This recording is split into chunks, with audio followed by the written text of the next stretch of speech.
Getting children to play with toys on wheels, bikes, scooters, skateboards and more has many advantages beyond just, of course, the fun aspect. And this morning, we dig a little deeper into this topic with our creative parenting expert, Nikki Bush. Nikki, welcome back.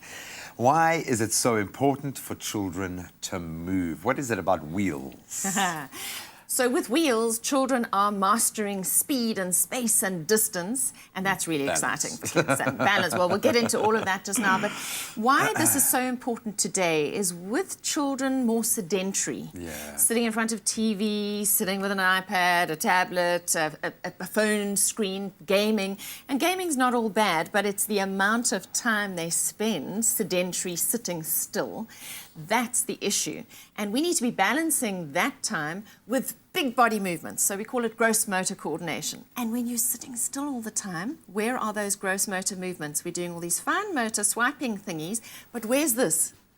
Okay, when we get a child onto wheels, then we start stimulating that whole big system, the body, the whole body. And there is also something magical about that process, about learning to ride your first bike. What is it about wheels that makes it so kind of advantageous, but it also is such a great launching pad for learning how to use your body? I think it's about two things. One is control, learning to control this moving object, and bring it under your control. Getting it all to work in unison, yeah. Yes, and getting your body, because your body's got to work in unison with that machine.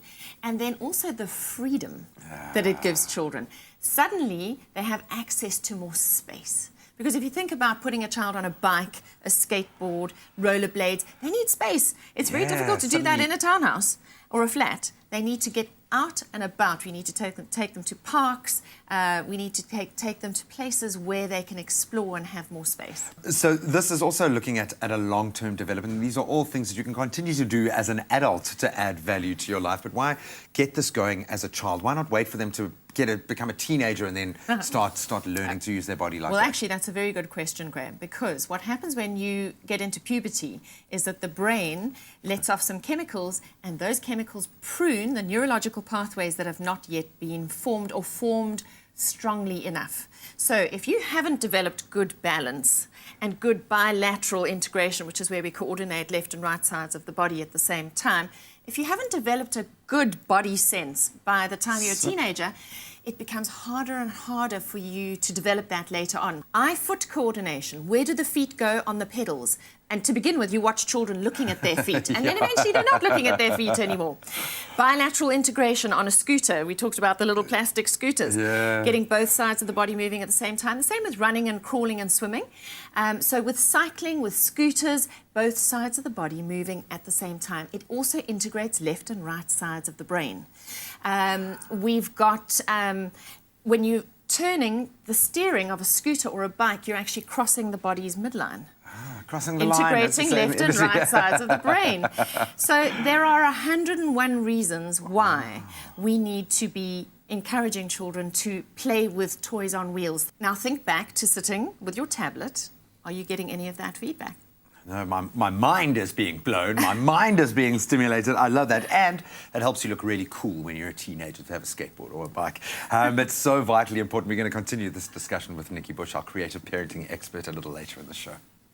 It's my feel-good breakfast show. A little bit earlier in the show, we spoke about toys on wheels with our creative parenting expert, Nikki Bush, and how important it is for the gross body movement, to get the whole body in action, for the development of the nerves, the brain, all of that, how important it is to get your child out onto a bike, onto something with wheels so they can start engaging with their body. You mentioned something that really sparked my interest about coordinating the different sides of the brain. Can you expand on that a little bit? Because you think of riding a bike as something being purely physical, but there's a mental aspect there. Yes, so we've got bilateral integration, which is where we're using both sides of the body at the same time and learning to coordinate them so that the movements become fluid and we don't look awkward. And so the more you practice, the better you get. And this actually introduces directionality and laterality to a child. So in which direction am I going? Forwards, backwards, sideways, okay. And then laterality is creating an awareness of the left and right side of the body, or left-handedness and right-handedness, or left foot, right foot. What's your dominance? And this has ramifications in the classroom for reading and writing. Because we read and we write from left to right.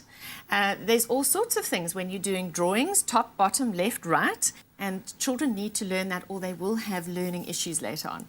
I cannot wait to teach my little boy how to ride a bike because it's something that we'll be able to do together. There is an opportunity to bond for the entire family to have fun like this. Absolutely. And there are families who build toys on wheels into their brand. You see the families who go out to the bike park on a Sunday, and mum, dad, and the two kids go, and they're all on wheels, and they've all got their helmets, and or you've got scooters, or dad taking the kids to the skateboard park, and just being there with your children, guiding them, watching them, helping them to balance on the first two-wheeler, putting those fairy wheels on, taking them off when they're ready, just engaging with them and really tuning into where's your child at, how proficient are they, how much assistance and support do they need, and learning when to step back and let them do it on their own 2 feet. I love that. So now I've learned through many experiences, when you ride a skateboard or a bike, you must learn to fall and pick yourself back up. Any tips for parents in this learning process? Right. Falling is going to happen. Don't let that stop you from putting your children on scooters, bikes, rollerblades. Just know it is going to happen. You're going to have to be prepared. So to begin with, obviously, crash helmets, elbow pads, to begin knee with pads. And to end with helmets. Yeah. Okay. So essential safety equipment needs to be there. And as I was saying earlier, know when they need the fairy wheels and when to start taking them off. Don't go hysterical when your child falls off, because if you do, they won't want to get back on again. You kind of need to take it like this is just a normal, natural part of learning how to get proficient to them, on your wheels, and then you're going to be okay, and get them back up as quickly as you can. This is important. Oh, man, and I think as they grow older, educating them on how to be safe in that environment. Yes, of course, road safety, all the etiquette that goes around being on bikes, scooters, and all those things. There is a whole culture around that. But movement is the architect of the brain. Just parents need to remember that the gross motor movements underpin the fine motor movements like reading, writing, all those things. So any child who goes into therapy gets taken back to gross motor, not to fine motor. They do the big stuff first, then they go back into the fine motor stuff. I think there's some parents out there thinking, I need to go back to my gross motor movements and start improving myself. But what a way to add layers to your life, to your child's life, to your family's brand. I absolutely love that. Go out there and experience the world and ignite their body and their brain. If this video added value to you, then please leave me a comment in the box below, and don't forget to subscribe so that you can continue to win at work and life.